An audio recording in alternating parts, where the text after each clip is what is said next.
नमस्कार मित्रों।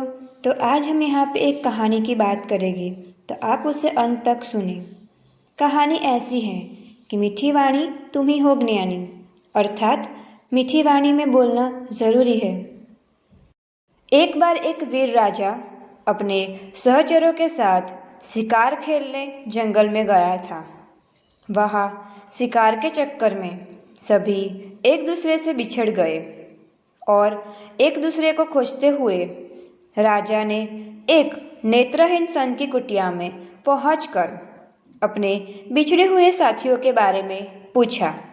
राजा सोच रहा था कि इन्हें तो शायद बिल्कुल पता ही नहीं होगा, पर ऐसा नहीं हुआ। उस नेत्रहीन संत ने कहा, महाराज, यहाँ से सबसे पहले आपके सिपाही गए हैं, बाद में आपके मंत्री गए और अब आप स्वयं पधारे हैं। इसी रास्ते से आप आगे जाए तो मुलाकात हो जाएगी, आप सब मिल पाएंगे। नेत्रहीन संत की बातें सुनकर राजा को बड़ा आश्चर्य हुआ।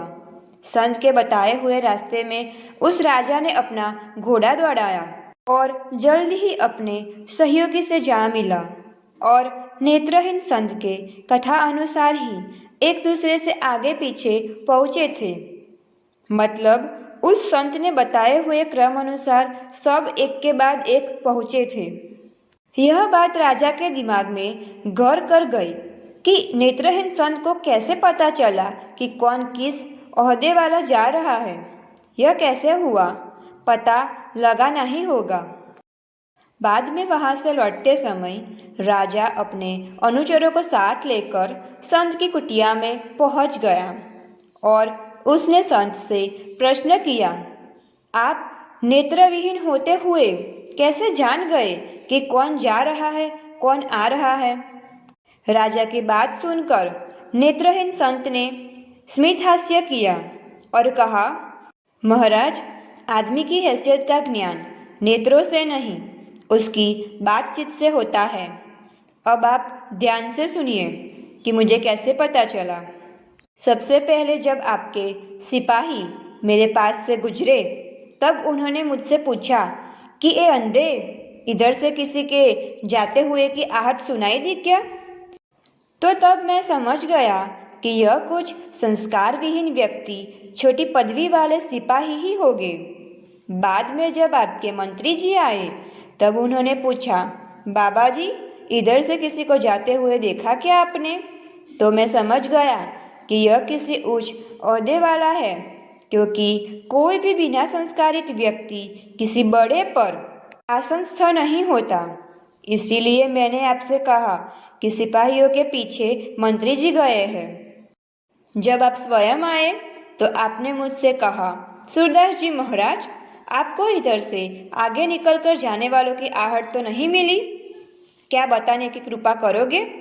तो मैं समझ गया कि आप तो स्वयं राजा ही हो सकते हैं, क्योंकि आपकी वाणी में आदर सूचक एवं विनतीकारक शब्दों का समावेश था और इस तरह दूसरों का आदर वही कर सकता है जिसे दूसरों से आदर प्राप्त होता है, जो उत्तम गुण व संस्कारों से भरपूर है। जिसे कभी कोई चीज़ नहीं मिलती है तो वह उस वस्तु के गुणों को कैसे जान सकता है?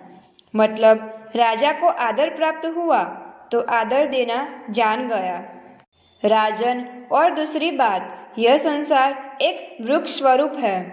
जैसे वृक्ष में डालियाँ तो बहुत होती है, पर जिस डाली में ज़्यादा फल लगते हैं वही झुकती है। इसी अनुभव के आधार में मैं नेत्रहीन होते हुए भी सिपाहियों, मंत्री और आपके पद का पता बताया।